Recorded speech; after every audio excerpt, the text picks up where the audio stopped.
Mi esposa mintió para quitarme a nuestro hijo.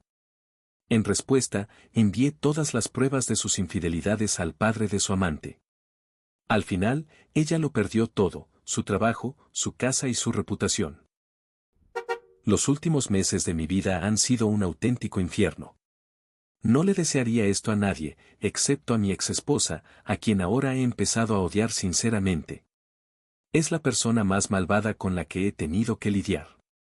Todavía no entiendo cómo pude enamorarme de alguien tan cruel. Quizás, simplemente, era muy buena fingiendo. Tal vez interpretó el papel de esposa amantísima durante años, ocultando su verdadera esencia. O tal vez fue una buena persona, pero con el tiempo se convirtió en alguien horrible. No lo sé.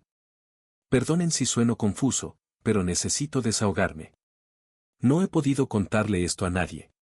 No he pedido apoyo. Todos mis amigos están de su lado, gracias a ella. Tengo 43 años. Hace 14 años me casé con Paola, que ahora tiene 38. Nos conocimos en un club, conectamos de inmediato. Salimos durante 3 años y luego nos casamos. Por lo que recuerdo, nuestra relación era maravillosa. Sin señales de alarma, sin comportamientos extraños. Incluso su familia era amable. No podía imaginar en quién se convertiría realmente. Justo después de la boda, quedó embarazada, y un año después nació nuestro hijo, Mateo. Ahora tiene 13 años. Después de su nacimiento, empecé a notar cambios en Paola. Al principio eran sutiles. Pensé que era depresión posparto.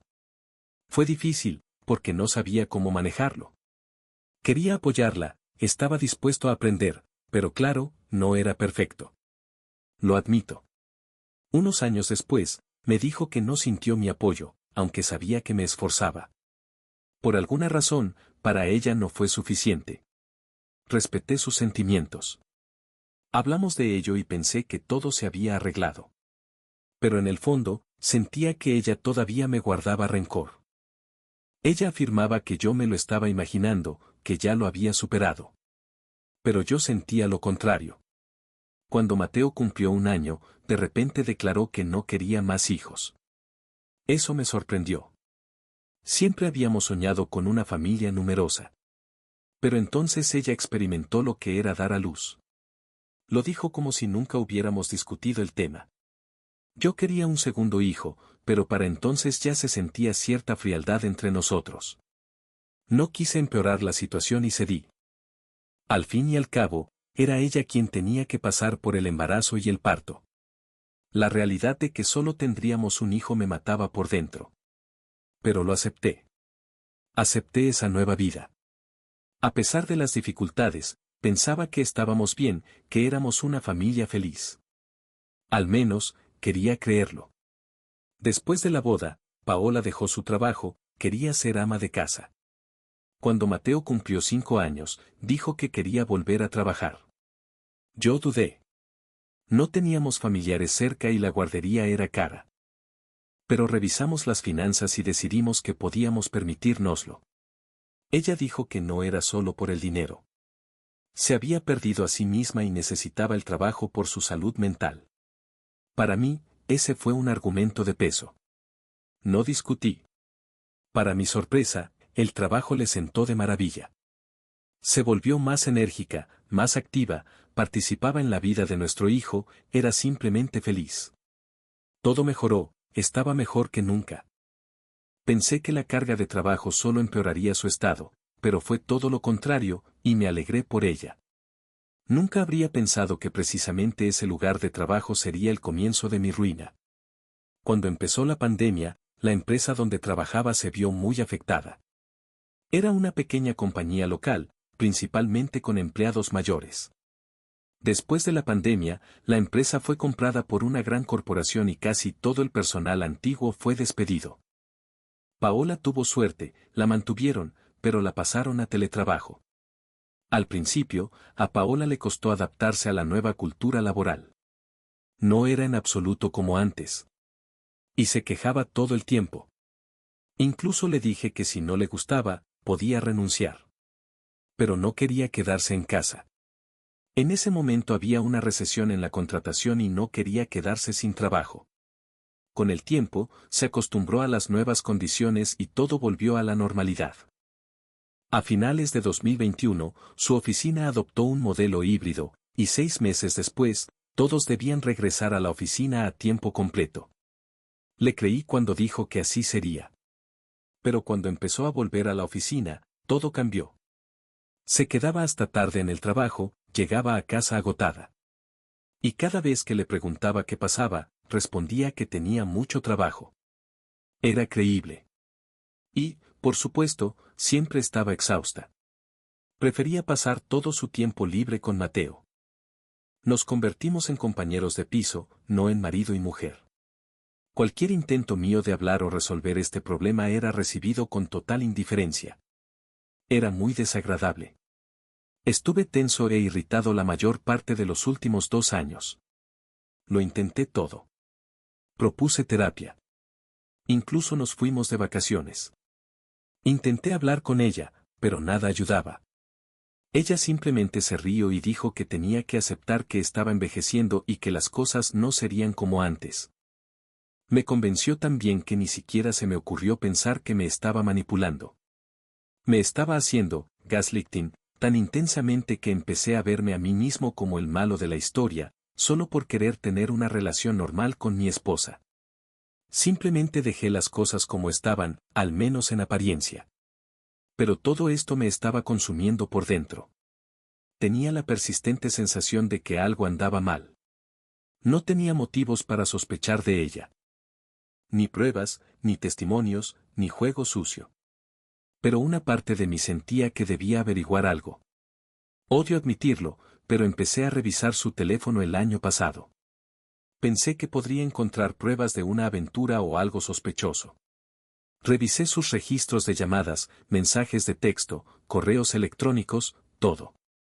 Pero no encontré nada. Y eso solo empeoró las cosas. Pronto me di cuenta de que quería encontrar algo en su teléfono para justificar mis dudas. Al menos entonces no me sentiría tan culpable por mis sospechas, pero no encontré nada. Después de varios meses, entendí que quizás solo estaba siendo paranoico y que era hora de aceptar las cosas como eran. Sabía que todo estaba bien, incluyendo el hecho de que ella no estaba haciendo nada malo. Y que quizás así es como se comportan las parejas cuando envejecen. No era ideal, pero lo acepté. Así que en 2022, ya no estaba en constante tensión y paranoia hacia ella. Incluso empezamos a pasar más tiempo juntos. Y me parecía que todo en nuestro matrimonio estaba mejorando. No sospechaba que pronto todo se derrumbaría. En marzo de este año, decidí darle una sorpresa a Paola en el trabajo. Sabía dónde trabajaba y decidí llevarle sus flores favoritas. Incluso verifiqué con ella que estaría en la oficina, y me lo confirmó. Pero cuando llegué allí, la mujer de la recepción me dijo que Paola no estaba en la oficina. Pregunté cuándo volvería, y ella pareció desconcertada, preguntándome qué necesitaba. Le dije que era su esposo y que había venido a darle una sorpresa. Le pedí que no le contara a Paola que había estado allí.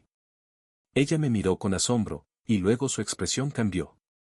En ese momento entendí que algo andaba mal y que mi pequeña aventura no iba a terminar bien. La recepcionista me dijo que Paola no trabaja en la oficina de lunes a miércoles, que solo viene los jueves y viernes. Le dije que Paola siempre había trabajado en la oficina 5 días a la semana desde que se levantaron las restricciones de la pandemia. Pero la recepcionista, a la que llamaré Andrea, explicó que la compañía tenía una política híbrida y que nadie trabajaba 5 días a la semana. Yo estaba en shock. No sabía qué hacer ni a dónde ir. Le pedí a Andrea que no le contara a Paola sobre mi visita.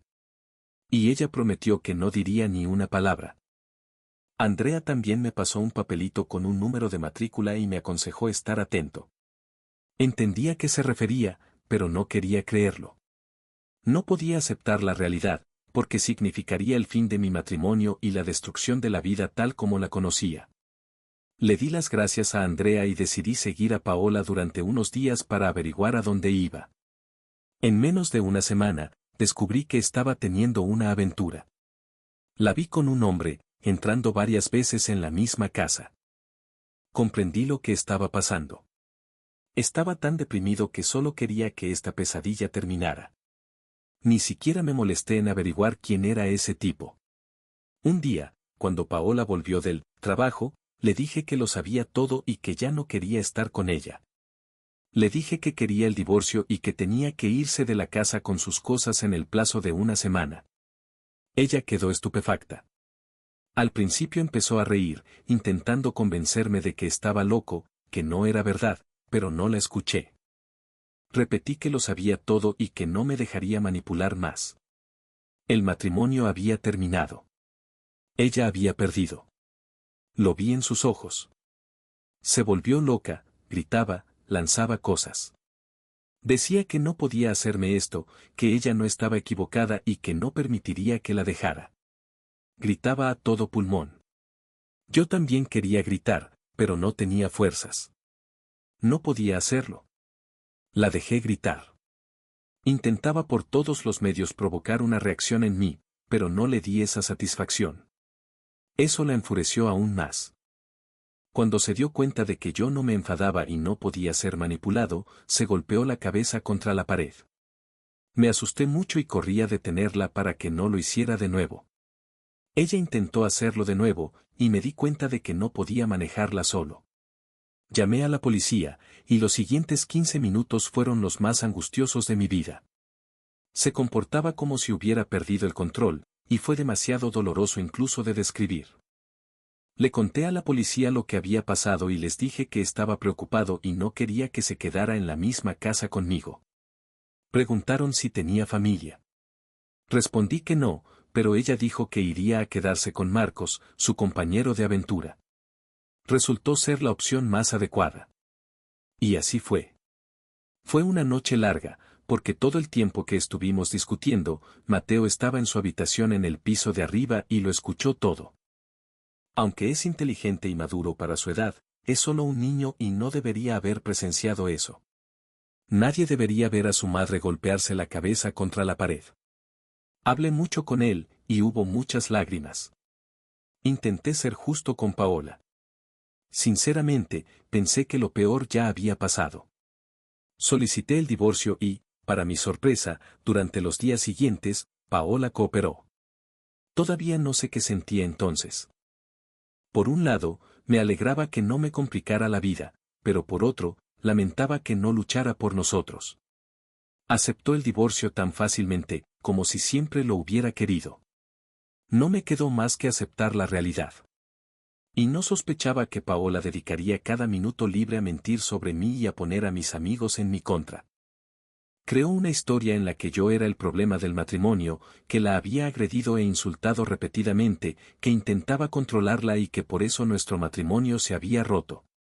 Incluso dijo que el moratón que se hizo al golpearse la cabeza contra la pared fue el resultado de que yo la agarré por el cuello y la empujé de cara contra la pared. Difundió mentiras sobre mí y las usó en el tribunal. Mi reputación, mis amigos, todo mi círculo social, todos estaban de su lado. Era tan fácil creer que yo era el agresor. No podía creer que hubiera caído tan bajo y puesto a todos mis amigos en mi contra. No sé por qué, pero ella ansiaba sangre. Sabía que no se calmaría hasta destruirme por completo. En el acuerdo de custodia, afirmó que yo era violento y representaba una amenaza para ella y para Mateo. Exigió la custodia total de Mateo y una pensión alimenticia de mi parte. Mateo se resistió, diciendo que quería alternar fines de semana, pero por alguna razón, el juez falló a favor de ella. Le concedieron la custodia total y a mí solo me permitieron ver al niño los fines de semana. Incluso me obligaron a pagar la pensión, lo cual no me molestaba. Estaba completamente devastado. Me había quitado a Mateo, lo único que me quedaba. Mi matrimonio había terminado. Mis amigos se habían ido gracias a ella. Mateo era lo último que tenía, y ella estaba obsesionada con quitármelo. Intenté defender mi posición, pero ya habían tomado una decisión. Decidieron que el problema era yo, y ella era la víctima. El tribunal falló a su favor. En ese momento, no me di cuenta de que todo esto, al final, jugaría a mi favor. Todo lo que sentía era una rabia incontenible. Nada tenía sentido y la vida parecía insoportable. Mateo estaba harto de su madre. Y creo que cuando vio lo bajo que podía caer, perdió todo el respeto por ella. 3 semanas después, me envió algo que lo cambió todo. Todo este tiempo, no supe con quién tenía la aventura. Sabía su nombre, dónde trabajaba. Eran colegas, y eso era suficiente. Nunca intenté saber más sobre él, pero mi brillante hijo, estando con su madre y el compañero de aventura de ella, decidió tomar cartas en el asunto. 2 semanas después de finalizar el divorcio y establecer la custodia, me envió un correo electrónico. Contenía detalles que me sacudieron hasta la médula. El correo detallaba quién era su amante, y cómo él se esforzaba al máximo por ocultar la aventura, porque las consecuencias podrían ser catastróficas, tanto para él como para ella. Ella les había dicho a todos en la oficina que ya nos habíamos separado y estábamos al borde del divorcio. Mateo escuchó esa conversación y me lo contó. Lo más interesante es que Marcos resultó ser el hijo del dueño de la compañía. Esto significaba que, aunque tenía dinero, cualquier infracción se convertiría en un chisme candente en la empresa. Y lo que fue completamente sorprendente para mí, su padre no sabía nada de esta relación y, por supuesto, no sabía sobre el divorcio de Paola ni sobre el desastre que ella había causado. Era demasiada información comprometedora como para no usarla. Si las cosas hubieran sido diferentes, me habría ahogado en lágrimas y los habría dejado en paz. Pero la campaña de desprestigio durante el divorcio me rompió por completo a mí y a mi vida. Paola quería aislarme de todos, incluido mi hijo, y ahora yo iba a vengarme de ella. Por supuesto, esto podría tener el efecto contrario, pero en ese momento ya no tenía nada que perder. Marcos y Paola tenían problemas, pero Mateo no sabía la razón, y yo no quería que se involucrara más. Le dije que había hecho suficiente y que ahora no necesitaba hacer nada más. Es una lástima que se viera envuelto en esto. Es solo un niño y no debería haber estado recogiendo pruebas para su padre agraviado para incriminar a su madre. Nunca quise esto para él, pero no podía seguir viviendo con una infiel. Le envié una carta al padre de Marcos, el señor Aguilar, que incluía todos los detalles de su romance, fotos y pruebas. Le propuse que hablara conmigo primero, antes de tomar cualquier medida. Esperaría unos días para recibir una respuesta. Y si no la había, tendría que buscar otras formas de contactarlo. No permitiré que se salgan con la suya tan fácilmente. Especialmente Paola. Necesita probar su propia medicina. Debe saber lo que se siente ser completamente rechazada por la sociedad. Actualización número 1. El padre de Marcos finalmente respondió a mi correo. Dudo que fuera él personalmente, sino más bien su equipo, porque la carta era muy formal y seca. Al principio pensé que lo ignoraría y no obtendría mi venganza.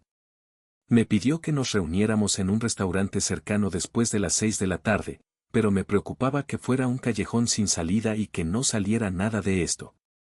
La carta solo decía, el señor Aguilar desea reunirse con usted en relación a su carta.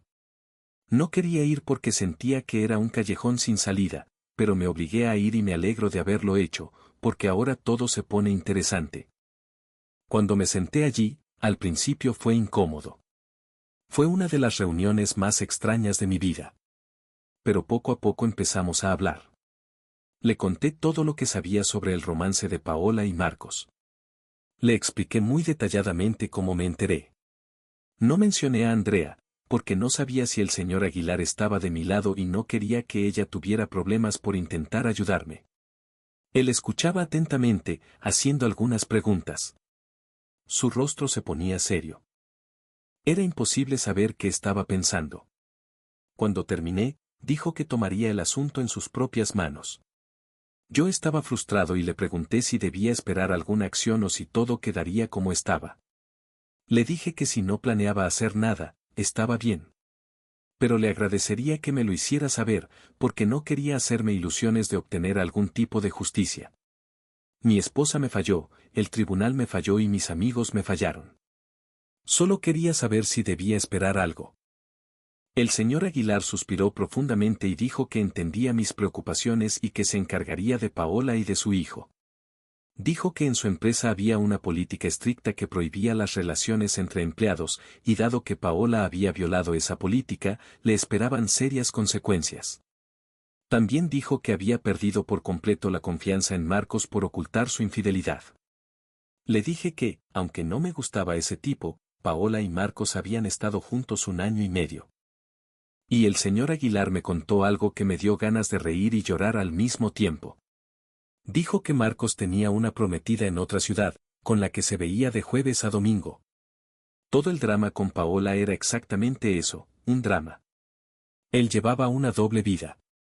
Y el señor Aguilar dijo que la prometida de Marcos era una chica muy dulce, y que él se aseguraría de que no le rompieran el corazón. Me dijo repetidamente que no me preocupara, porque él se encargaría de esto. Me aseguró que, aunque mi esposa, el juez y mis amigos me habían fallado, él no lo haría. Sinceramente, sentí un alivio enorme después de hablar con él y ahora estoy ansioso por ver cómo se desarrolla todo esto. La espera me está matando, pero me da un subidón de adrenalina. En cuanto a Mateo, él no sabe lo que hice con esa información. Es un niño y no debe ser parte de este drama. Simplemente hablo con él como si todo estuviera bien. Sé que es infeliz, y mis repetidas sugerencias de terapia son rechazadas por Paola, así que no sé qué hacer. Me reúno con él en unos días y estoy pensando en inscribirlo en terapia a escondidas, porque definitivamente la necesita. No quiero que pierda la esperanza solo porque su madre resultó ser una persona horrible. Es demasiado joven para todo esto. Como su padre, habría fracasado si no pudiera protegerlo de perder su felicidad. Actualización número 2. Todo se fue al diablo. Paola me llamó y me preguntó si podía recoger a Mateo por un par de semanas, porque había pasado algo en el trabajo. Inmediatamente entendí lo que estaba pasando. Lo recogí, y fue entonces cuando comenzó la verdadera diversión. 4 días después de que Mateo estuviera conmigo, Paola llamó diciendo que necesitaba ayuda, que había perdido el trabajo. Y que no tenía a dónde ir. Le pregunté qué quería decir, y ella dijo que las cosas iban mal, que necesitaba un lugar donde quedarse. Me preguntó si podía quedarse conmigo. Me eché a reír y le dije que debería haber pensado en eso antes de acusarme injustamente de agresión y maltrato.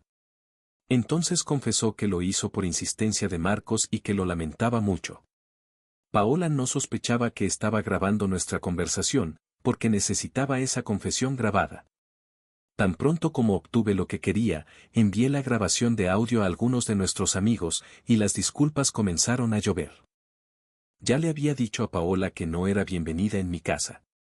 Podía recurrir a nuestros amigos, pero, por lo que sé, ninguno de ellos la acogió.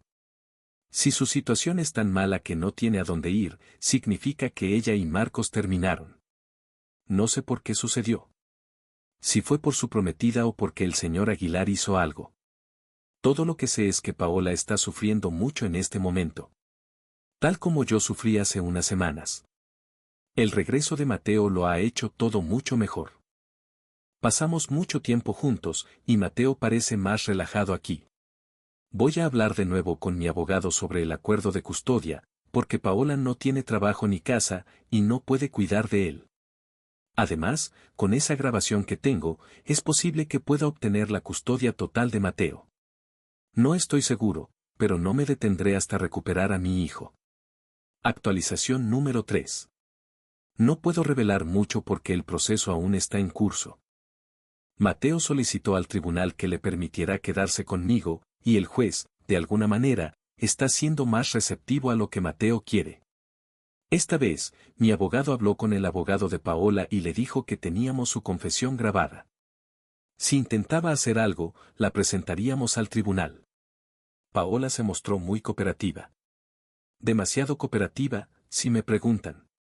Intentó volver conmigo, pero ese barco ya zarpó.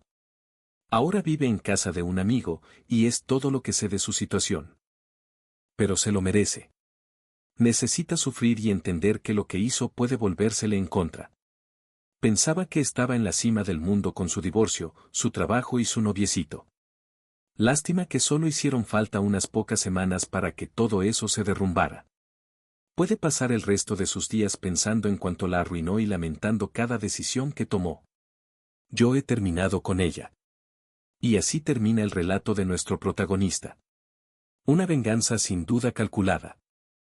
Si te gustan este tipo de historias y quieres que el canal siga creciendo, por favor, apóyanos suscribiéndote y activando la campanita. Tu apoyo es esencial para traer más contenido.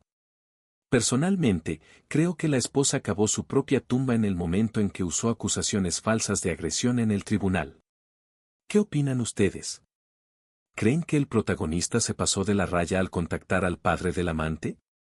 ¿O fue una respuesta justificada? Dejen su opinión en los comentarios.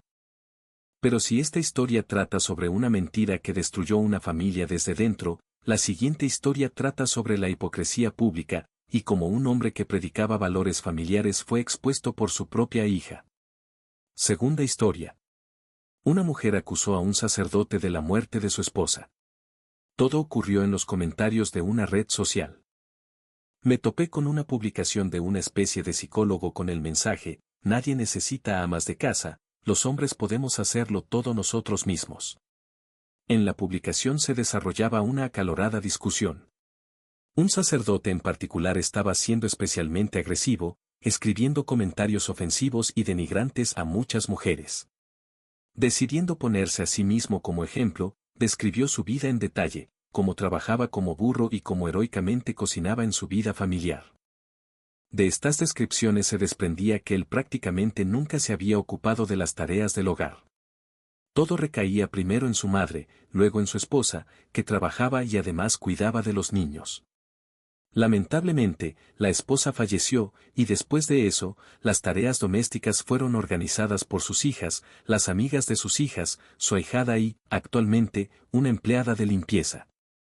Yo, dejándome llevar por las emociones, lo admito, estaba furiosa por su forma de comunicarse en los comentarios. Decidí usar su misma lógica en su contra.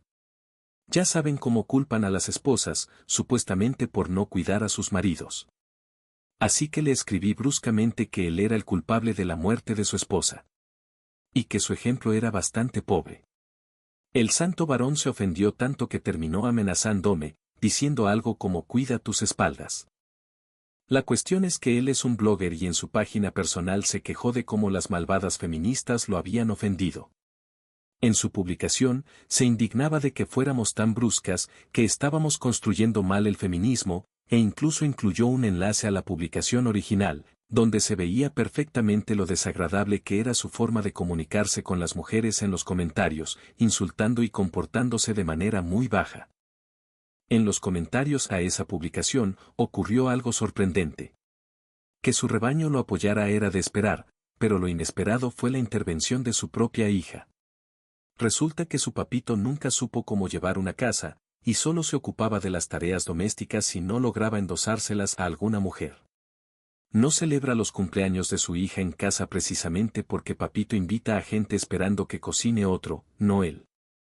Él solo prepara platos exclusivos y complejos en días festivos, o incluso más raramente, pero no la comida del día a día.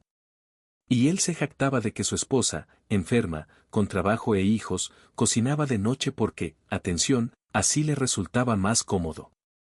No dormir y descansar por la noche, sino cocinar, ¿era más cómodo para la mujer? Claro.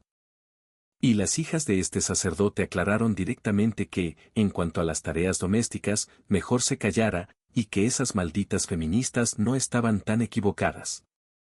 Ahora temo que mi provocación sobre la carga de trabajo de su esposa resultó ser cierta. Ella murió a los 42 años, muy joven, por complicaciones de la diabetes.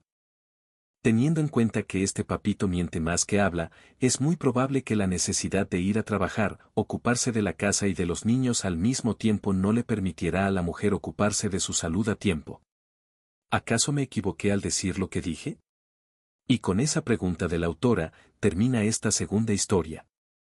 Si te ha gustado esta recopilación y quieres que Relatos del Caminante siga trayendo más historias impactantes, asegúrate de suscribirte al canal y activar la campanita para no perderte ningún estreno.